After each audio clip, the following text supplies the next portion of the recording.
the last hall of the Museum of the Battle of Stalingrad. But I decided to do it this way. First of all, we'll see the last hall, and then we'll begin from the first one and see all the rest of them.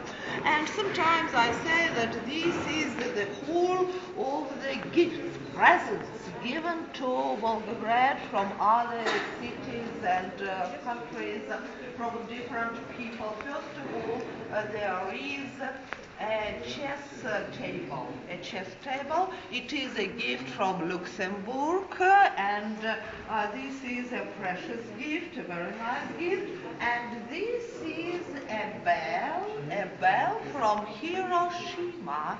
You know the tragedy of Hiroshima. On the 6th of August, the atom bomb was dropped on Hiroshima, and many people died. And Hiroshima is our sister town, and that's why some years ago a delegation from Hiroshima brought this bell to us, and they've got the same in Hiroshima. And on the 6th of August, the bell tolls will help with the help of this stick, and it tolls on the 6th of August in Hiroshima. And now there is a new tradition in the Museum of the Battle of Stalingrad. It tolls on the 6th of August here as well, for us to remember the horrors of war, not to repeat them never in the history of mankind. And these are the small statues of Rodin. Rodin was a very famous sculptor in France, and his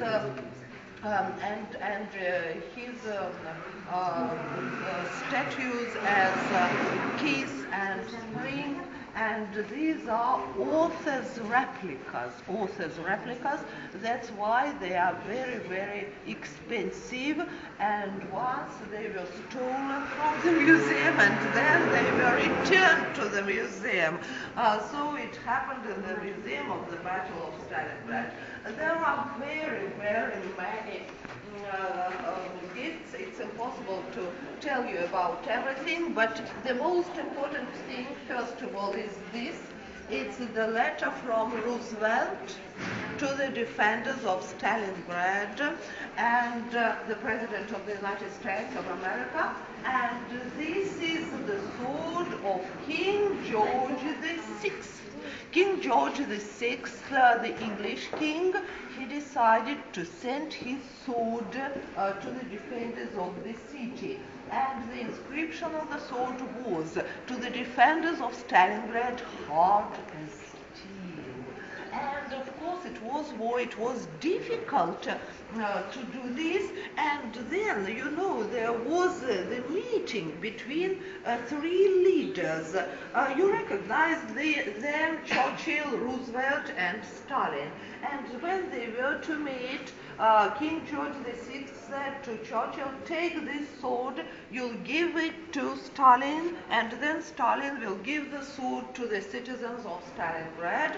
And so they did it. The sword was given to Stalin by Churchill, and now it's in the Museum of the Battle of Stalingrad. The gold. Gold? The gold. France. Yes, the gold. But it is the last hall, and now we'll go to the first hall, to the